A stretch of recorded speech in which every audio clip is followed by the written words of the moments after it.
Now next, we're going to start our proof for the Master Theorem.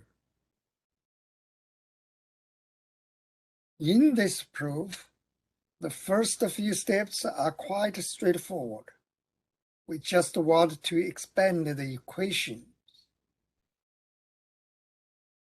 Let's say we use some substitution to complete our job.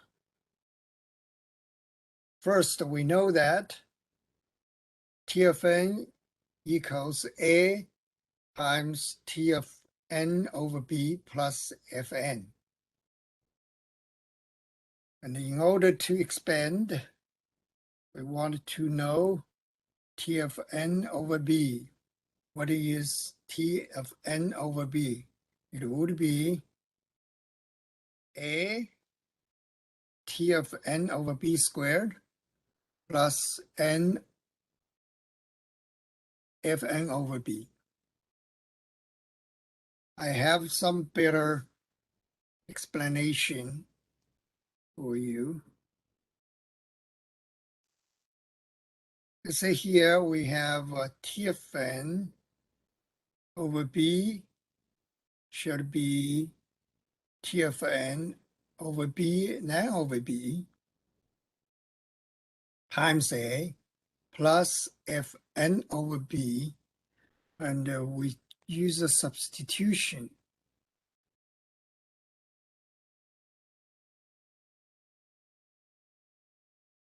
Those two are the same.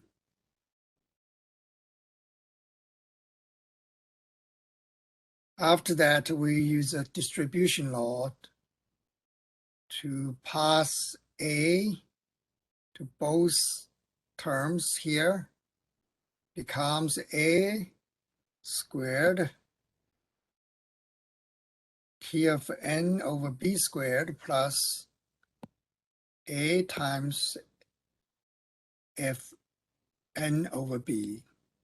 Then we move down f of n. After that, we want to do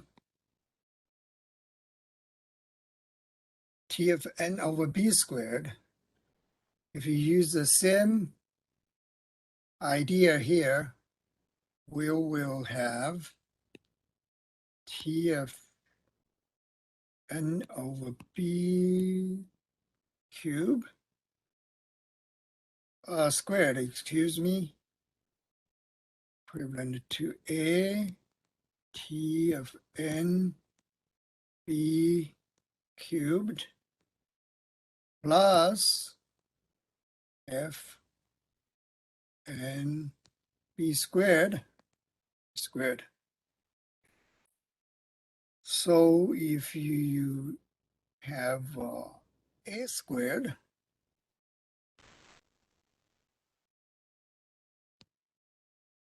do the distribution calculation, and it becomes A cubed, then A squared, B squared. After that, we move these two items down. We can easily see this with so on, so forth. We can get A to the power of k, T of n divided by B k plus sigma from I from 0 to k minus 1, you can see here, 3 and 2, k minus 1, A to the power of I and F n over bi.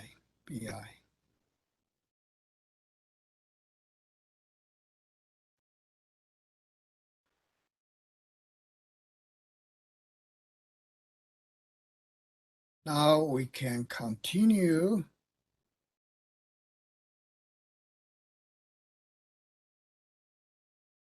We know that we have the original array, maybe. We want to divide it to B parts. And there will be the case divided by b parts again. Since n is finite, so there will be the case and n cannot be divided anymore. So, and we can let n divided by bk equals 1. That means n equals b to the power of k. It means k equals log bn.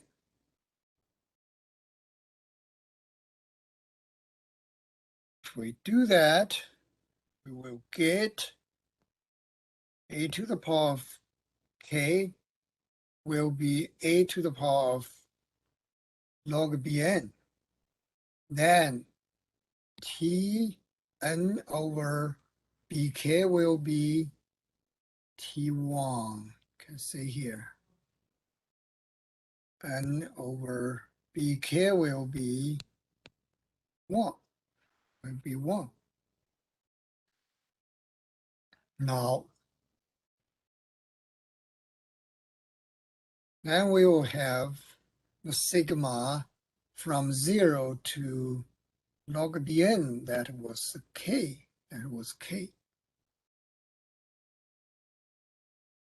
And a to the power of I if n over b to the power of I. We notice that here we change it a little bit because t to the power of T1 is a constant. We know that. So a to the power of bn, it's equivalent to n to the power of ba. We can prove that. A to the power of log bn equivalent to n to the power of log ba. If we do the log b in both sides, on both sides of the equation, we can prove it. Here.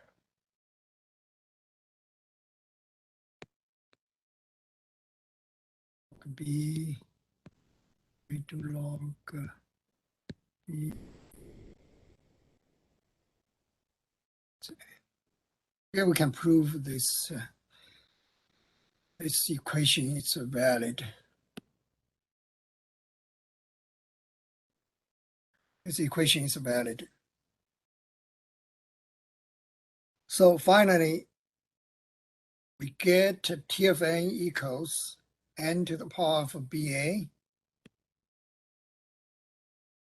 and the b is usually a. If that's the case, it's just n. Okay.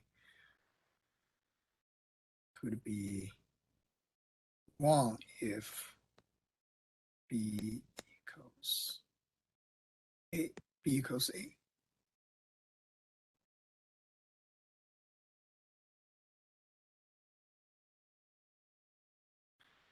Then the second term, it stayed the same. Log bn minus 1. The summation from 0 to that number. The above formula is important to our following analysis.